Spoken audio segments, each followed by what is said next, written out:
Fatalo fatu Samoa ila mai moanga le nei tula o le fiafi. Alo mai se whakuponga le nei o lau Samoa Taulogologo. Mo le whai unga o le nei vai aso. O le atu mua atu e tatu tala.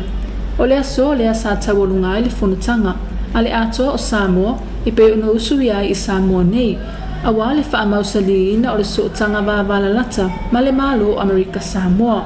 O le aso le ana tawalunga i le usui o le whunutanga malo e lua. Po le atoa o Samoa, le asa amata dia i le aso na nafi e soa lau pule ina ia taitai ma whaurulunga o malo Samoa, ma Amerika Samoa, ma taa upu sa tangufia i le ulua i whunutanga i ai ulai o le tausanga nei, ai mai se o le tudiloa ino i unga whono o ia ma taa upu, a wase tali mautu, whatasia i manisio ma taa upu fo, sa whetu wha i ai le tō wha ma le uta i taitai o Samoa na lua, a wase manuia wha au wau mōna i o tātou tangata anu, e le ngata o Samoa nei a o Amerika Samoa. O lea tanga sa aunga lea i le fia tuli loa ina o ni tali mautu i mata upu sa tala noa ina i le whunutanga umawai i pangu lea sa tali mahaloa i le malo Amerika Samoa i ai ulai o le tausanga nei ma soala upule i mata upu ta ua te tau o na ave i ai le wha mua mo le manuia o malo e lua pei o na i ai le sauninga sa te tala loa i ai le wha mua i le aswana nafi e ala le i tula i wha aloa malo le malo a wale wha awhelua i ina aloa i o le afionga le kovana ma le aumalanga ma le malo Amerika Samoa. Sa tombole nei whunutanga i se tala nua ino minuti o le whunutaluai. Ona soso o ai lea ma wholasanga o le atelinga ua o iai ngā luenga ua whaia ma o loo tuliloa ina pea lo na taunu unga. Pei o nei ai lea so. Ai mai se o le suala upule ino mata upu i le vāo mtanga luenga ma au nanga ma lo e lua. A waha i sila asanga o lumana i mo ngā luenga tuliloa. O loo mo o mia o na whaatino mai lea taimi i lea taimi. Ma le tale tonunga. Ia mawhai o na maua sa tali mautu o se ai lea mo lea whailoa i ngā tāua. Tautaro ki tiona mo lau Samoa Taulogologo. Ua wala au lia aloa ia nei e le afionga i le whonga whetalai o le Palemene o Samoa. Le afionga i apapali i le olo i pola ta eu masipau. La na afionga i le whonga whetalai o le maota o sui o le whainga malo Amerika Samoa. E asi ai le tawa afianga a le Palemene i lana whonatanga muli o te sema. O se atelenga le nei mea elikana le lifan. O le maua ai o avanua tāua e whaasoa i ai i taualumanga ma whainga masani Palemene. Ai maise o tomai masani whaupu whai o malo. Ma mata upu e wheso tai ma le whonuntanga a toa o Samoa e peona sa whaanga solo i le neva yaso. O le sini au tūle o se ase singa e peona sa asi ai. E le fufonga whetalai o le maota o sui o le whainga malo Amerika Samoa. Le maota whono o le Palemene o Samoa i te awhau. O le neia se singa sa tali malo ai le afionga le fufonga whetalai o le maota whono o Samoa. Le afionga i apapari i li o loi pola ta eo masipau. Fa pele afionga le sui fonga whetalai le afionga ia au pa au muli pola alo i tafua muli pola. Ma le ofisa o le fono au whaitu la fono. O se avanoa ta ua sa mawhai o na whaasoa ai fonga whetalai o malo e lua. E winga i tau mawhainga ua mawhai o na ausia e le Palemene o Samoa. E ala i lona maota fono fau. Ai mese o nisi o to mai maanga wa o lo whaafoia i le maota fono o Samoa. Ai mese o se whaasoa ale fonga whetalai o le maota fono Amerika Samoa. Sa faa o fo i le fonga whetalai o le maota fono o Samoa se vala ulia faa pitoa. I le fonga whetalai o le maota o sui o le whainga malo Amerika Samoa. Ina ia asi ai le tawa fianga le Palemene i lana fono tanga muli ya te sema. E taula i le va ai le fono o au whaitu la fono o Samoa. I le faa awa wina pea o le nei whainga paanga. E le ngata i le maota o sui o Amerika Samoa. Ai mese foi o le Palemene o Samoa. Ma le faa moe. O le afa manuia ina ai Palemene umai lua, i le anga iatu i le lumana i male ngā solonga o upu whai o malo, e le kana le whano mo lau Samoa Taulogologo. Sa whaatino ina e le whalapotspotonga i lātou e pō ma a fia le vaai, nisi o ngā luenga whaatino ma whola sanga, e whaamanatu ina i le aso whaamao malo, mo le to pae le netau sanga lua a whelua se fululua, i tua inisi o a ongam whalapotspotonga, o se vainga le nei i le report. Sa whaatino ino e le whalapotspotonga mo i lātou e pō ma a fia le vaai, nisi o ngā luenga whaatino ma whola sanga, e whamanatu ina ai le aso whaavao malo, mo le to pae le netau sanga lua a whelua se fululua, i tua inisi o a ongam whalapotspotonga. O le wharapatusanga e mo e po ma a fia le vai. Sa whawaina mai le tausanga tasi le a feiva se lau iwa sumartasi. Mana suiero na ingoa o lo iai nei i le tausanga lua fese furu malefa. Le ua wha ingoa ina i nei o le Samoa Blind Persons Association. Po le wharapatusanga mo i latou e po ma a fia le vai. O le ana batau o le nei wharapatusanga. E latou te whina wina, whaamariaina, ma whaamalosia mauna ia wanoa tutusa. Mo i latou e po ma a fia le vai. Ina ia mautinolo latou ua wai atu atoa i so se tafo le nei soifuanga. E pei ona iai le telo whanau e iai a fianga tūmau le soifua. O loa unga whatasi me le telo whanau ia unga ese. A tono se tasi fo i leo nau ta inga whalapasonga. I leo o atu latou por kalame i tua inisio a unga sa asia. E whaala wai te lea inisio a latou fola sanga. Te ala talai ma whaala maala malamai i whanau. E te le lava le sao tau a le nei whalapasonga o loo ta mawhai e una ia le aiata tau whanau a unga. Ina ia aua nei tau e se ina e leisi tamaititi a unga leisi tamaititi. O le nei whalapasonga se tasi nei o vaenga. O i lalo le launlanga sua maalosi a le nua o le alofa. Ma e mafuli ana pūlenga. Ie e iaia a fianga tūmau o le soifua. E iailo na komiti whaafoe. Ma ua silia ma le lua se lau ona sui awai ua mai arrestala o loo iai nei. O loo fina wina pele iai o aiata tau. O e iaia a fianga tūmau o le soifua. Ina ia whai so la tau leo i mea whai. E pei ona iai fo i da toa telin. O loo whai ngaluenga i da telo ngaluenga le malo. Whalapasonga suma o te whaapea ma company ese. O le telefoi o e o lo i tutono le nei whalapasonga. Ua whaamanu e ina ina tusi pasi tawaloa ma le Universite awa o Samoa ma le APTC. E ala e se whai ngapa angan ma le nua le alofa. O le toso o pai e pei ona ave iai le aso whamamafa whaavao malo. O se alanga oa po se mea whainga luenga lea. E whao ngai i latou e pō ma a fia lewa ai. E sawa vari ai i lea no fuanga. Ina ia tau nu usaunga le mu. Sawa ai e fōringa fia o le whanau i lea sia fo i nei whalapasonga. E pei ona iai a onga po le kolisa lea sofitu i la lovaya. Ma lea onga tūlanga lua o loto whanga sa fata. O le whalapasonga o lo lango ina marosi. E le whalapasonga le nua le alofa. E sa wala atu i le whaawawina o nei por kalame whaatino i tua whalapasonga maa onga. O lo matawina pele si iti ayo i latou o lo i tutunu le nei whalapasonga. E le titi fo i le tahawa ma le saha o le nei whalapasonga. I le tabo whai e a apa mai. I e o lo o iai a fianga la soifua. Ina ia una ia a wala whaalawilua. E ilua ai e tangata uma. O lo tutusa o malava e tātou. Mamaua pēa e tangata uma le o la whea lo whanani. Tabtare ki tiona, molau Samoa talunga. I se ripoti mai ta alunga, o leo whailua aloa ia le au filfilia a le toa o Samoa, ua tā pena mo lana urua i ta alunga mo le au like e lani. O se ripoti le nei, mea elikana le rifan. O leo whailua aloa ia le whaia o ngaulu ma le pūlenga o le au o le toa Samoa. Lana ulua i au filifilia ua tā pena mo lana urua i ta alunga, o le tamilusanga le ipo le lalolangi i le laka piliki. Leo le ata alo ai ma le awa engelani o lo tau malai i le ata musanga. E pe ona sila fio le au filifilia, e pe ona tō laulawina le tō Samoa o lo fausia mai inisio alo ma tama whanau o le atonu. Wailonga i le taalonga o le laka piliki, ma sa taalo fo inisio kalapu ilonga o le taalonga laka piliki le atonu ai maise o le lalolangi atoa. Ma o le au filifilia e au fiai, Jasalo iai, Stephen Crichton, Braden Hamlin Wele, Chanel Harris Tavita, Oregon Kaufusi, Spencer Leniu, Danny Levy, Jerome Luai, Tyrone May, Anthony Milford, Josh Papali'i, Junior Paulo, Jaden Sua, Joseph Swali'i, Hamsio Tapuai Fido, Isaac Tango, Martin Taupa'u, Brian To'o, Makau Matuilangi.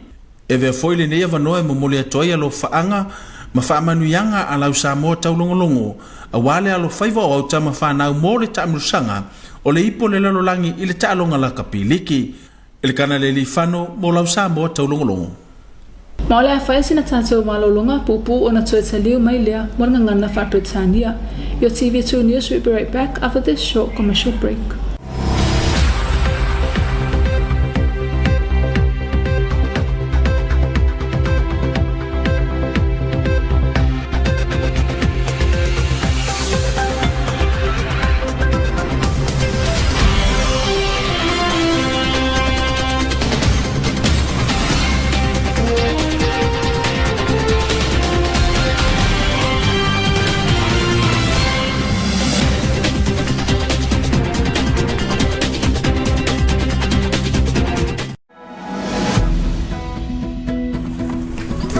Tamai te so me tau tina.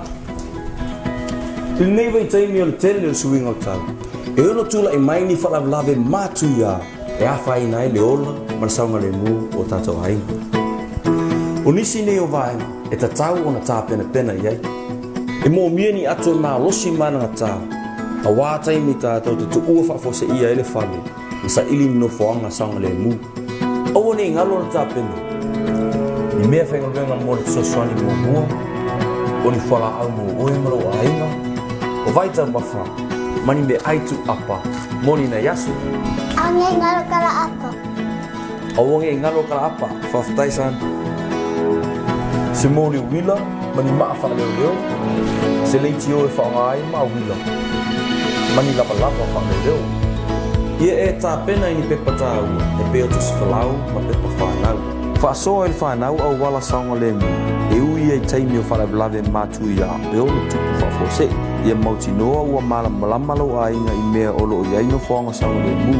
Mana tua, ia tā pena le leiro a inga, mo so se whalau lave o tula inga.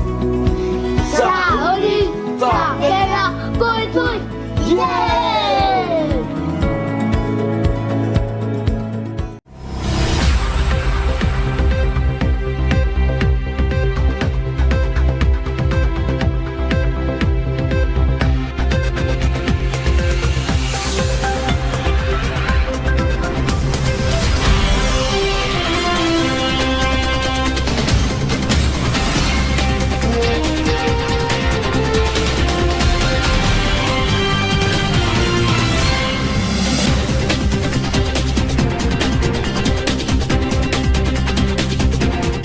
Welcome back to another edition of your TV2 News for tonight. Leading our bulletin, 2 Samoa talks or Ato Samoa meeting or greater sustainable cooperation between the governments of Samoa and American Samoa has been concluded today. The last day for the second Ato Samoa executive meeting between the American Samoa and Samoa government leaders held today to discuss and focus on areas of mature development cooperation between the two countries on issues relating on health, tourism, economy, education, information and communication technology, immigration and agriculture, tourism and others in hopes of a better future for the two countries and their citizens. The second Ato Samoa meeting was an opportunity for the development of the two nations, but also provides a good opportunity for greater and sustainable cooperation between the two governments as a family in one. The two countries' heads of governments, ministers and officials discussed issues of mature importance to both countries and to decide on a follow-up process to focus on addressing these priorities. The meeting proper began with discussions on the July meeting minutes, followed by presentation of the updates of work that has been done since then. The second Ato Samoa meeting was an opportunity to discuss and focus on areas of mature development cooperation between the two countries. Today was the last day the two Samoas bilateral discussions between the Samoan line ministries and counterparts agencies and any follow-up work needing attention. Taulogologo for your TV2 News. The Honorable Speaker Papali Ilio Leipola Taeu Masipau has officially invited the Honorable Speaker of the House of Representatives of American Samoa and his delegation to visit Parliament during its concluded sitting of December. Here's more from Elikana Lelifan. The Honorable Speaker Papali Ilio Oloipola Taeu Masipau, as well as the Deputy Speaker Honorable Awapa'au Mulipola Aloitafua, and the Office of the Clerk of the Legislative Assembly had the privilege of hosting the Honorable Speaker of the House of Representatives from American Samoa, Afionga Savali Talavu Ali. Their visit included a tour of the Parliament House, and later the delegations was treated to a dinner in which the two countries exchanged a vast array of information on parliamentary best practice and procedures, as well as the Samoan Parliament's accomplishments in regards to its new Parliament House.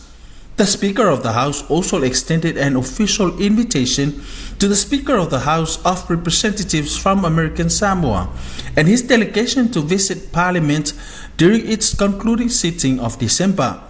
The meeting allowed for parliamentary representatives on both sides to share their experiences, knowledge and insight, as is the spirit of the Ato Samoa meeting currently being held in Apia this week. The Legislative Assembly of Samoa looks forward to a continued friendship with the House of the Representatives of American Samoa and hopes that this relationship will continue to benefit both parliaments. Elekanaleli Fano for your TV2 News. The Samoa Blind Persons Association has run training in the community and schools, focusing on orientation and mobility, and includes practice on the use of white cane. Here's more on this report. The Samoa Blind Persons Association has run training in the community and in schools this week, focusing on orientation and mobility, and includes practice on the use of the white cane. The training was a part of the Nuanualealofa community training, which kicked off at this whole week in different schools, including Seventh-day Adventist College at Laluvaya and Lotofanga Safata Primary School. Samoa Blind Persons Association numbers is still increasing, and most of the attendants at the training are new members of the association, mainly parents of children who are blind. This organization helps these people to be introduced to the concept of orientation mobility, which is the ability to be able to orient oneself to one environment and having the ability to be mobile from one area to another independently. The significance of the white cane is an international symbol for a blind person and for the public to be aware. The white cane can also be used as a guide to introduce to a blind person what is it in front of him or her. Also helps to facilitate people to move from one place to another more independently. The organization said that one of their simultation exercises is to blindfold some of the participants of the training to experience what life is like living as a blind person, and that idea participants will have more patience to advocate on behalf of their children and family members who are blind, and to understand and have more empathy towards people who are blind while helping them achieve their goals. Training on how to read and write in prayer was held throughout the week, explaining that the feedback has been good and parents are amazed at how the writing system was invented. Members of organization then acknowledged the support of the Ministry of Women, Community and Social Development, Nuanualealofa, Samoa Disability Partnership Program, the Government of Australia, and the members and the new members of the Samoa Blind Persons Association. Taulogologo for your TV2 News. From sports, our Samoa national team has officially revealed their selected key players for the first match of the Rugby League World Cup 2022 against England. Here's more from Elkana Lerifano. The head coach and the management of our Samoa national team has officially revealed their selected key players for their first match of the Rugby League World Cup 2022 against the host England. As mentioned before, our National Rugby League team was built up by selected tough players, also the sons of Samoa, who were playing for some rugby league club around the globe.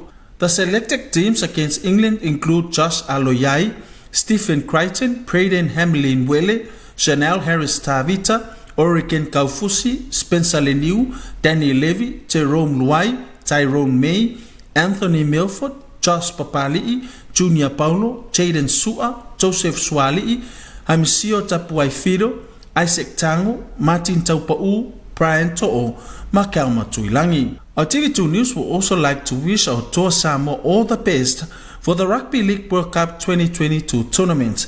Elkanaleli Fano for your TV2 News. And that is the conclusion of your TV2 News for tonight. Special acknowledgements to the Samoa Water Authority for supporting your TV2 News. Maolefai ungali na lau Samoa Taulogologo I nei tula le fiafi. Hafetayel pulenga al suavai, walang ina lau Samoa Taulogologo. Manuia fa sau le fiafi to fa soifu.